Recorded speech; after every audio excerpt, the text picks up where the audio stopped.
Olá, louvado seja nosso Senhor Jesus Cristo, para sempre seja louvado. Glória ao Pai, ao Filho e ao Espírito Santo, como era no princípio, agora e sempre. Amém. Queridos irmãos e irmãs, paroquianos da nossa paróquia, Nossa Senhora da Abadia, Lagoa da Confusão, Diocese de Cristalândia, graça e paz. Que Deus esteja no coração e na vida de todos nós. Hoje, 29 de junho de 2023, nessa quinta-feira, pedimos a Deus que abençoe, ilumine e nos fortaleça sempre com a graça e a bondade. E o evangelho que nós temos é de Mateus, capítulo 7, de 21 a 29. O Senhor esteja convosco, Ele está no meio de nós. Proclamação do evangelho de Jesus Cristo, segundo Mateus. Glória a vós, Senhor.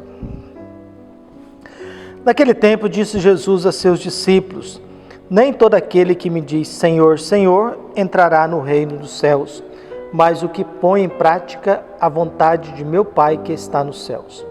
Naquele dia muitos vão me dizer: Senhor, Senhor, não foi em teu nome que profetizamos? Não foi em teu nome que expulsamos demônios? Não foi em teu nome que fizemos muitos milagres? Então eu lhes direi publicamente: jamais vos conheci. Afastai-vos de mim, vós que praticais o mal. Portanto, quem ouve essas minhas palavras e as põe em prática é como um homem prudente que construiu sua casa sobre a rocha. Caiu a chuva, vieram as enchentes, os ventos deram contra a casa, mas a casa não caiu, porque estava construída sobre a rocha. Por outro lado, quem ouve as minhas palavras e não as põe em prática é como um homem sem juízo que construiu sua casa sobre a areia. Caiu a chuva, vieram as enchentes, os ventos sopraram e deram contra a casa, e a casa caiu, e sua ruína foi completa. Quando Jesus acabou de dizer essas palavras, as multidões ficaram admiradas com seu ensinamento. De fato, ele as ensinava como quem tem autoridade, e não como os mestres da lei. Palavra da salvação. Glória a vós, Senhor. Realmente ele ensinava como quem tem autoridade, não como os mestres da lei. Essa frase ela é muito irônica, porque os mestres da lei eram os conhecidos da Sagrada Escritura, né?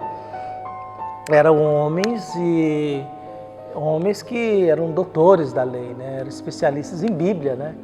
Mas há uma coisa entre conhecer e outra coisa entre ter autoridade. Há uma diferença entre você saber e a outra coisa você ter convicção. É o que um padre falava uma vez: tem gente que fala bonito, mas não tem unção.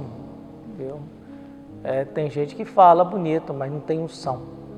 Eu já digo que tem gente que fala bonita, mas não tem espiritualidade, né? Não tem verdade, não tem convicção, não tem testemunho, não tem crédito. Em outras palavras, não tem autoridade. Jesus continua sendo muito duro em relação às suas reflexões. Viu? E Jesus também não ilude de ninguém. Crer nele significa viver como ele viveu, ter a prática. Eu posso falar Senhor, Senhor e fazer muita coisa em nome de Jesus, mas não ter uma conduta de justiça e praticar o mal. Praticar o mal, praticar a injustiça. A observação que Jesus faz no Evangelho é esse comportamento, essa conduta.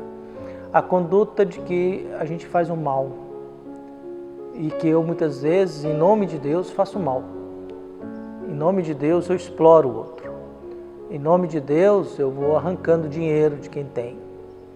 Em nome de Deus eu me aproximo de gente de poder aquisitivo na esperança de ter um presentinho a mais, de ter um dinheirinho a mais. Em nome de Deus a gente vai explorando a fé. A gente explora o medo, o sentimento de culpa, a ganância do ser humano, que é um modo que a religião tem de ter lucro, de se beneficiar. Então é isso que Jesus vai criticando. Olha, vocês fizeram muita coisa, não vos conheço. Porque se a gente não tem uma prática, um modo de agir, inspirado em Jesus Cristo, a gente só fica no discurso. A gente corre o risco de só viver no discurso.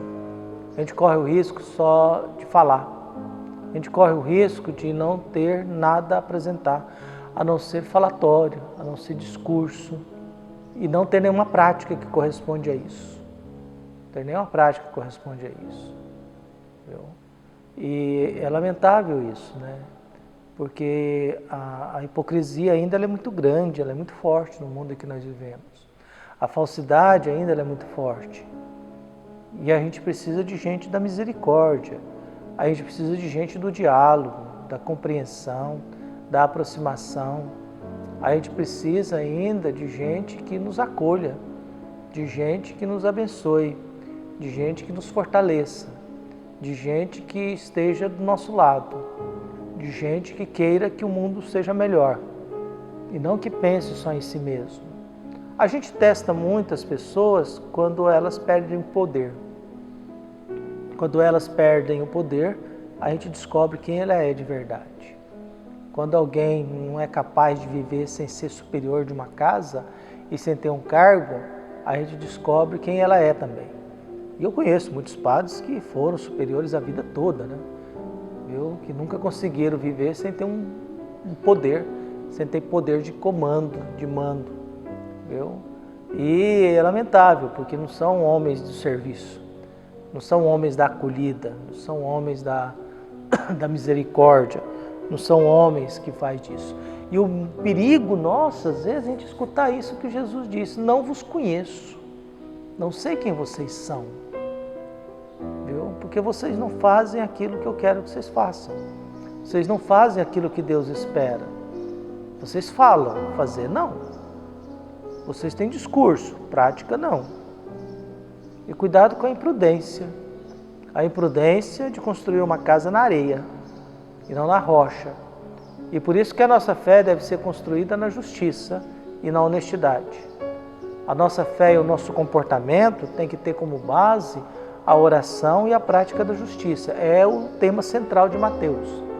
O tema central de Mateus é mostrar que devemos cumprir toda a justiça.